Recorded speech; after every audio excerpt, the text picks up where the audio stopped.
Hello, friends. My name is Sofia Dornskaya, and I'm a doctor.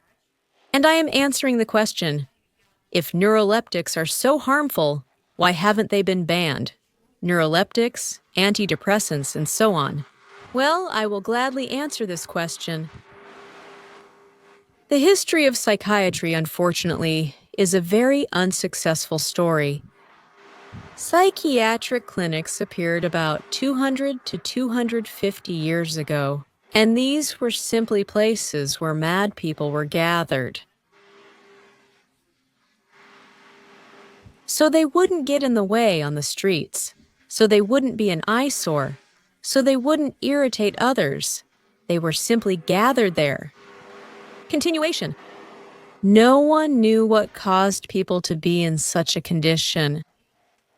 And of course, people in psychosis were treated mercilessly there. You know, all those horrors. They drowned them there, literally drowned them so that a person would choke like that. Some of them drowned. They would wrap people in icy sheets, and as the sheet dried on the person, it would shrink. And it was sheer agony for them. So, in any way possible, they tried to force a person to shut up, to stop acting out, and so on. And then the pale treponema, the causative agent of syphilis, was discovered. It turned out that the vast majority of these insane people were suffering from tertiary syphilis, and tertiary syphilis really does manifest as severe insanity. If you've ever seen those engravings, you know, those women with disheveled hair, with huge eyes, who throw themselves at the walls, who smear excrement on the walls. It's total madness. This is what tertiary syphilis looks like.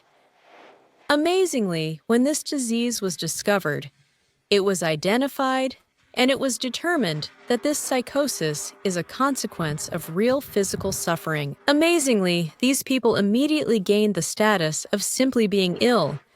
They stopped being considered crazy, amazingly crazy.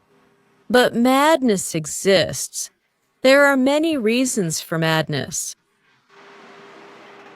My channel covers various topics, and I often say the head doesn't function separately from the body, and if a person has a real psychosis, then you need to look for the cause in the body. Among other things, nutrient deficiencies can cause persistent psychoses and hallucinations. For some reason, everyone tends to keep quiet about this and says, "Oh, come on, really?" So what if there's a vitamin deficiency? You may not care, but psychosis can result. Hello? And instead of being knowledgeable, people are just loaded up with pills. Well, that's how it is with pills. But psychoses, as I said, haven't gone anywhere, and unfortunately, they're not going anywhere. But these people still need supervision. And the people who take care of those in psychosis, it's a huge burden on a person. Ideally, if we wanted to make sure that no violence is used against people with mental illness, ideally, for every one person with a mental illness, there should be 2 staff members who switch out every 2 hours. Really, ideally, that's when you can provide good care, calm communication with this madman, even friendliness. Yes, that's right. Friendly communication with this madman. But can you imagine how expensive that would be?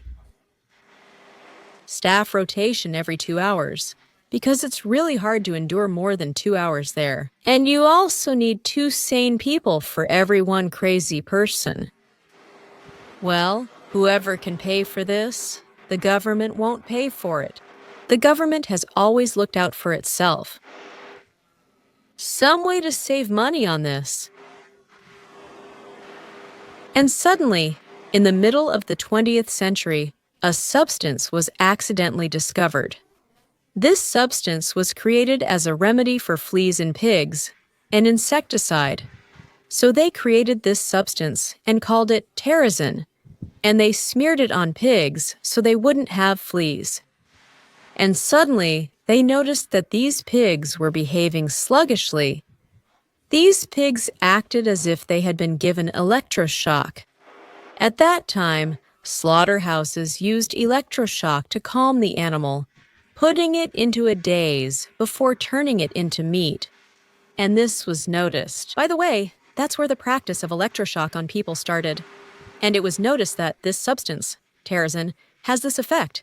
So they started trying it on people. And it turned out that after this substance was given, when people were given it, they also became slowed down, quiet, and they no longer acted out. Now this substance is called, it's still around, it's Terrazin.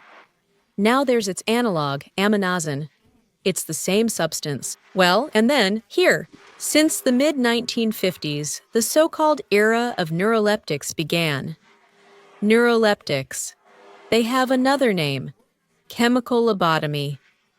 Lobotomy. This is another way to calm the insane. This is when a person's eye sockets are pierced with spikes.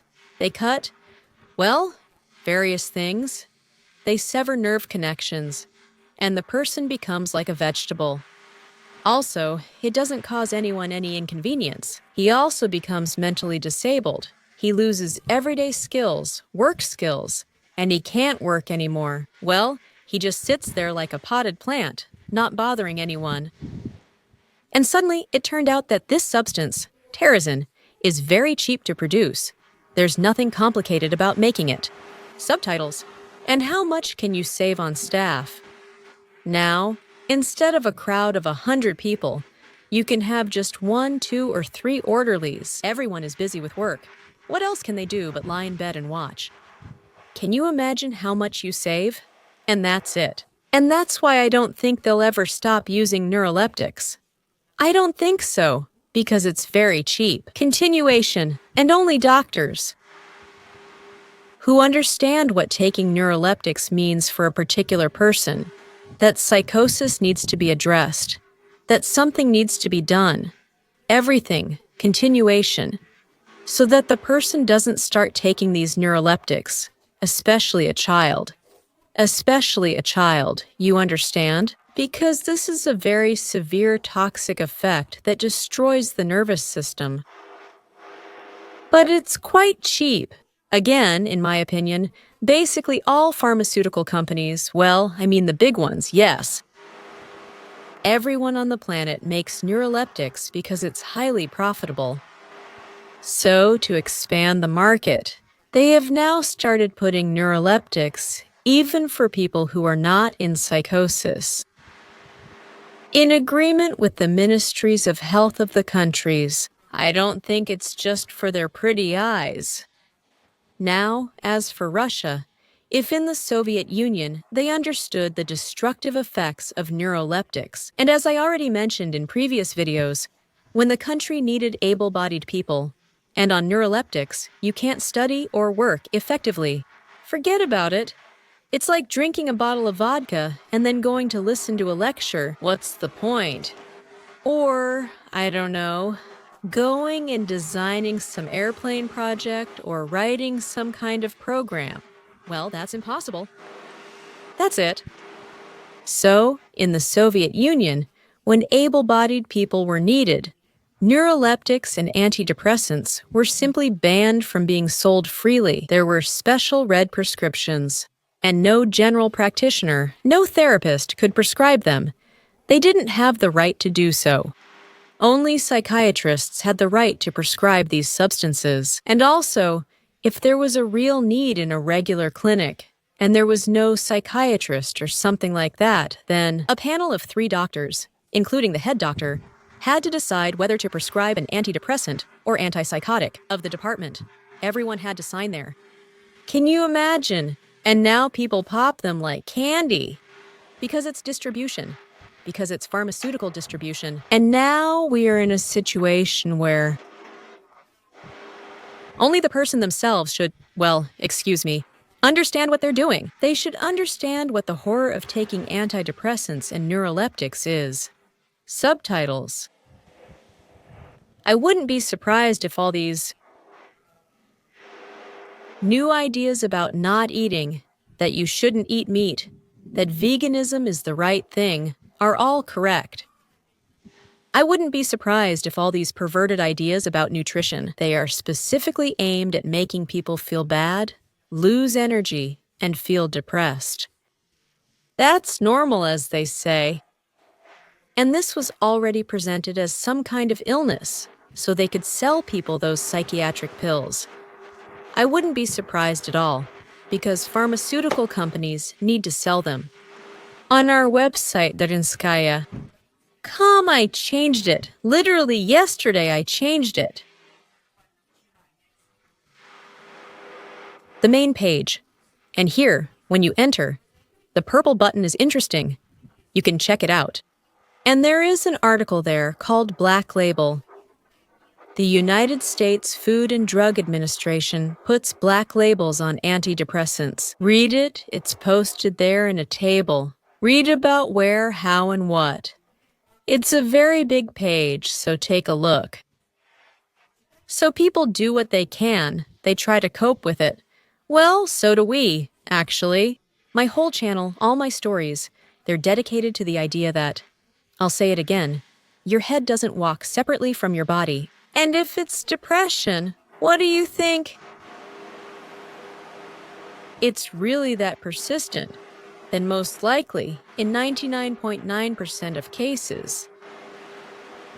Yes, to be honest, in 100% of cases. There is physical suffering underneath it that needs to be found. Remember, nutrient deficiency is also physical suffering. I'll tell you even more. Nutrient deficiencies are a deadly form of physical suffering. And if it's deadly, it doesn't happen in a joyful mood. You will definitely feel bad. So please, if you need help, the website darinskaya.com, we will be happy to help. Come in, all the best.